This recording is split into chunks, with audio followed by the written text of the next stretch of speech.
tubuh yang mungil, Henry Donald Gaskins, sering menjadi bahan olokan oleh orang-orang di sekitarnya. Karena itulah ia diberi nama julukan Pee Wee Gaskins. Pee Wee Gaskins bukanlah seorang ilmuwan atau presiden terkenal di dunia. Ia tercatat sebagai seorang pembunuh berantai paling kejam dari Amerika Serikat. Ia melakukan banyak sekali pembunuhan keji yang dinamakan coastal kill di dekat pantai Amerika bagian selatan. Si pembunuh sadis berdarah dingin ini membunuh korban-korbannya dengan sesuka hatinya secara acak, baik pria maupun wanita, murni untuk kesenangan serta kepuasan hatinya.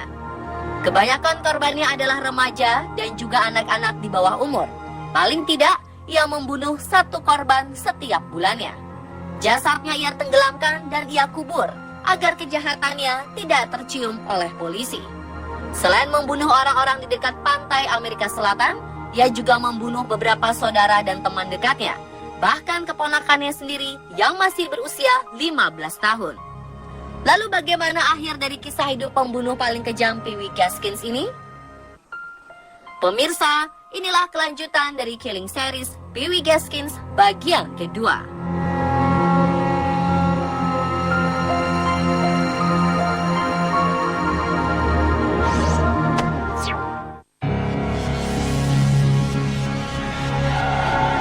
November 1970, Gaskins melakukan pembunuhan pertamanya terhadap beberapa saudara atau kerabat dan teman-teman dekatnya.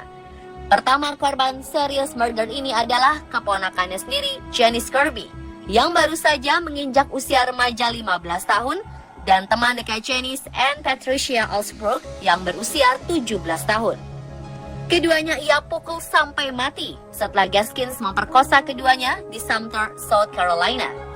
Gaskins membunuh teman-teman dan saudaranya ini karena berbagai alasan. Karena ada yang mengejeknya, ada juga yang merendahkannya dan menganggap dirinya bukan siapa-siapa, orang yang tak berguna. Gaskins menembak korban-korbannya ini sebelum menguburkan mereka di wilayah sekitar pantai Carolina Selatan. Tidak ada yang menduga bahwa Gaskins adalah seorang pembunuh. Bahkan tetangganya sendiri pun tidak mengetahuinya. Pada tahun 1973, ia membunuh dua tetangganya, Doreen Dempsey, yang berusia 23 dan tengah hamil 8 bulan, beserta satu putrinya yang baru berumur 1 tahun. Pada bulan Februari 1975, Gaskins dibayar oleh seorang wanita bernama Susan Skipper Owens untuk membunuh pacarnya, Silas Barnum Wells. Namun dalam aksinya tersebut, ia menewaskan 4 orang dengan sangat kejam.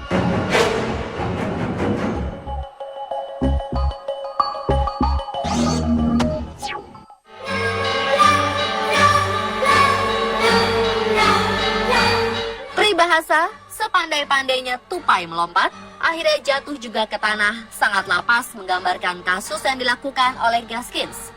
Pihak berwajib akhirnya mengetahui pembunuhan ini ketika seorang bernama Walter Neely menjadi saksi mata Gaskins membunuh Dennis Bellamy yang berusia 28 tahun dan Johnny Knight yang berusia 15 tahun.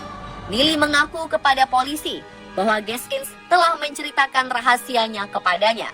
Gaskins menceritakan bahwa ia telah membunuh beberapa orang yang dilaporkan hilang selama 5 tahun belakangan di daerah South Carolina. Ia juga menunjukkan padanya di mana ia mengubur korban-korbannya tersebut. Berdasarkan keterangannya, polisi berhasil menemukan 8 jasad hasil kejahatan Gaskins. Pada tanggal 14 November 1975, Gaskins akhirnya ditangkap oleh pihak kepolisian atas kasus yang sangat serius. Dan pada tanggal 24 Mei 1976, Gaskins diadili dengan tuntutan pembunuhan terhadap 8 korban yang ditemukan dalam investigasi polisi. Dalam hasil pengadilan tersebut, Gaskins dinyatakan bersalah dan dijatuhi hukuman mati. Namun dalam proses hukum selanjutnya, hukuman mati tersebut diubah menjadi hukuman penjara seumur hidup. Kisah pembunuhan Gaskins tidak berhenti sampai di situ saja. Di dalam penjara pun, si pembunuh sadis berdarah dingin ini juga masih melakukan pembunuhan.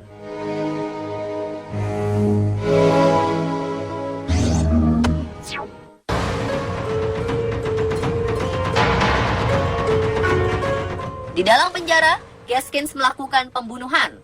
seorang bernama Tony Cimo membayar Gaskins untuk membunuh seorang narapidana bernama Rudolf Steiner.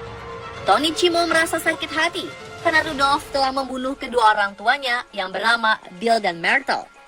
Pada awalnya Gaskins mencoba membunuh Rudolf dengan makanan dan minuman yang telah dicampur dengan racun. Namun karena gagal, Gaskins akhirnya memilih menggunakan bom untuk membunuh Rudolf. 12 September 1982, Gaskins memasang sebuah perangkat yang mirip dengan radio portable di dalam sel penjara Rudolf. Gaskins kemudian berbicara kepada Rudolf dan menyuruhnya untuk terus mendekatkan kupingnya ke arah radio. Ketika kuping Rudolf sudah sangat dekat ke arah radio, saat itulah Gaskins meledakkan bom tersebut. Setelah melakukan aksinya tersebut, Gaskins dijuluki The Meanest Man in America, atau manusia paling kejam di Amerika. Dan kasus pembunuhan tersebut adalah pembunuhan terakhir yang dilakukan olehnya. Akibat pembunuhan tersebut, Gaskins diadili dan diganjar hukuman mati.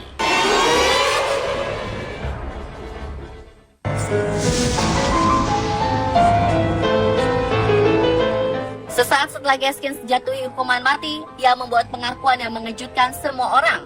Yang menceritakan kisah hidupnya kepada seorang wartawan bernama Wilton Earl dan mengaku telah membunuh 100 hingga 110 orang, termasuk Margaret Pecutino yang dilaporkan hilang.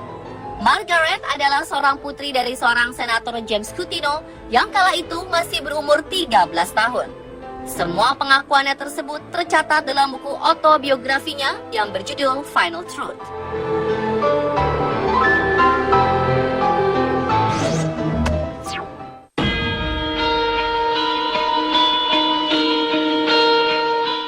Beberapa jam sebelum ia diantar ke kursi listrik di Bird River, lembaga pemasyarakatan, Gaskins mencoba melakukan usaha bunuh diri.